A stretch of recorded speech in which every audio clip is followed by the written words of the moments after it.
ಹೇ fam ಜಮ್ life ಅನ್ YouTube ಚಾನಲ್ಗೆ ಸ್ವಾಗತ. ನಾನು ನಿಮ್ಮ ಮಲರ್ದೇವಿ. ಸೊ ಈ ಸಲದ ಜನ್ಮಾಷ್ಟಮಿಗೆ ನಾನು ಮತ್ತು ನನ್ನ ಸ್ಕೂಲ್ ಫ್ರೆಂಡ್ಸ್ ಎಲ್ಲರೂ ಜನ್ಮಾಷ್ಟಮಿ ನೋಡೋಣ ಅಂತ ಬಂದಿದ್ವಿ. ಯಪ್ಪ ಏನು ರಶ್ ಅಂತೀರಾ, ನಮಗಂತೂ ನಿಂತು ನಿಂತು ಸಾಕಾಗೋಗಿತ್ತು. ಇದ್ರ ನಡುವೆ ಏನು ಬಿಸಿಲು ಗುರು, ಇಷ್ಟೊಂದು ಬಿಸಿಲು ನೋಡಿರಲಿಲ್ಲ. ಈ ವರ್ಷ ಸಿಕ್ಕಾಪಟ್ಟೆ ಬಿಸಿಲು ಉಡುಪಿಯಲ್ಲಿ. ನಮಗೆ ಸಾಕಾಗಿ ನಾವೆಲ್ಲರೂ ಅನಂತೇಶ್ವರದ ಒಳಗಡೆ ಹೋಗಿದ್ವಿ. ಇನ್ನೂ ನನ್ನ ಬಾಕಿ ಫ್ರೆಂಡ್ಸ್ ಬರಲಿಕ್ಕೆ ಇದ್ದರು. ಹಾಗಾಗಿ ನಾವಿಬ್ಬರೇ ಆ ಕಡೆಯಿಂದ ಈ ಕಡೆ ಅಡ್ಡಾಡ್ತಿದ್ವಿ ಅಂತ ಹೇಳೋಣ. ಇನ್ನು ದೇವಸ್ಥಾನಕ್ಕೆ ಒಂದು ರೌಂಡ್ ಹಾಕಿ ಬರುವಾಗ ಮೊಸರು ಕುಡಿಕೆ ಕೂಡ ಸ್ಟಾರ್ಟ್ ಆಯಿತು. ಎಲ್ಲರಲ್ಲಿ ಹತ್ತಿ ಮಡಿಕೆ ಹೊಡಿಲಿಕ್ಕೆ ಸ್ಟಾರ್ಟ್ ಮಾಡಿದೆ. ಇದೊಂದು ವಿಡಿಯೋ ಮಾಡಿದೆ. ಆದರೆ ಎಷ್ಟು ಬಿಸಿಲಿತ್ತು ಅಂತೇಳಿ ಹೇಳಿದರೆ ಬಾಕಿ ಎಲ್ಲ ವಿಡಿಯೋ ಮಾಡುವಷ್ಟು ತಾಳ್ಮೆ ನಮ್ಮಲ್ಲಂತೂ ಉಳಿದಿರಲಿಲ್ಲ.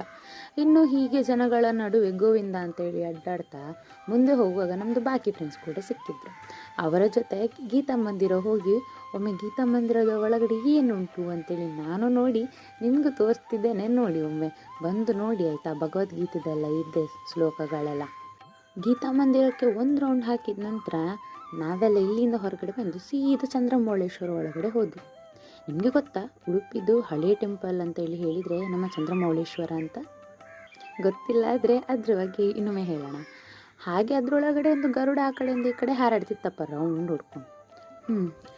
ಇನ್ನು ಅಲ್ಲಿಂದ ಹೊರಗಡೆ ಬರುವಾಗ ಬಿಸಿಲಲ್ಲಿ ದಂಡಿದ್ದ ಎಲ್ಲರ ಹೊಟ್ಟೆ ತಂಪು ಮಾಡ್ಲಿಕ್ಕೆ ಅಂತ ಹೇಳಿ ರಥಬೀದಿ ಸುತ್ತ ಮಜ್ಜಿಗೆ ಕೊಡ್ತಿದ್ರು. ನಾನೊಂದು 5 ಗ್ಲಾಸ್ ಕುಡಿದೆ. ನೀವೆಲ್ಲರೂ ಎಷ್ಟು ಕುಡಿದ್ರಿ ಕಮೆಂಟಲ್ಲಿ ಹೇಳಿ. ರಥಬೀದಿ ಸುತ್ತಿ ಸಾಕಾಗಿ ನಾವೆಲ್ಲ ಪೀಸ್ಫುಲ್ ಜಾಗ ಹುಡ್ಕೊಂಡು ಮಣಿಪಾಲದ ವೇಣುಗೋಪಾಲ ಸ್ವಾಮಿ ಟೆಂಪಲ್ಗೆ ಹೋದ್ವಿ. ಅಲ್ಲಿ ಜಾಗನೂ ಚೆನ್ನಾಗಿತ್ತು, ದೇವಸ್ಥಾನವೂ ಚೆನ್ನಾಗಿತ್ತು, ಹಾಗೆ ತುಂಬ ಪೀಸ್ಫುಲ್ ಆಗಿತ್ತು. ಅಲ್ಲಿ ಫೌಂಟೇನ್ ಕಾಣ್ತಿದ್ದಲ್ಲ, 2 ಆನೆದು ಮಧ್ಯೆ, ಅದರ ಒಳಗಡೆ ನಡ್ಕೊಂಡು ಹೋದ್ವಿ. ಅಲ್ಲಿ ಗಾರ್ಡನ್ ಇತ್ತು, ಪಾರ್ಕ್ ಇತ್ತು. ಅಲ್ಲಿ ಹೋಗಿ ಚೆನ್ನಾಗಿ ಕೂತು ಪಟಾಂಗೆಲ್ಲ ಹೊಡ್ಕೊಂಡು ಮತ್ತು ಅಲ್ಲಿಂದ ನಮ್ಮ ಪಯಣ ಸೀದಾ ನಮ್ಮ ಮನೆ ಕಡೆಗೆ. ಸೊ ಹೀಗಿತ್ತು ನಮ್ಮ ಅಷ್ಟಮಿ. ನಿಮ್ಮೆಲ್ಲರ ಅಷ್ಟಮಿ ಹೇಗಿತ್ತು ಕಮೆಂಟ್ ಸೆಕ್ಷನಲ್ಲಿ ತಿಳಿಸಿ.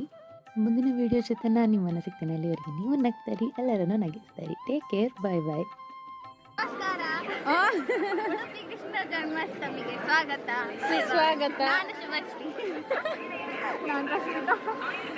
ನಾನು ನಿಮಗೆಲ್ಲ ಗೊತ್ತುಂಟು.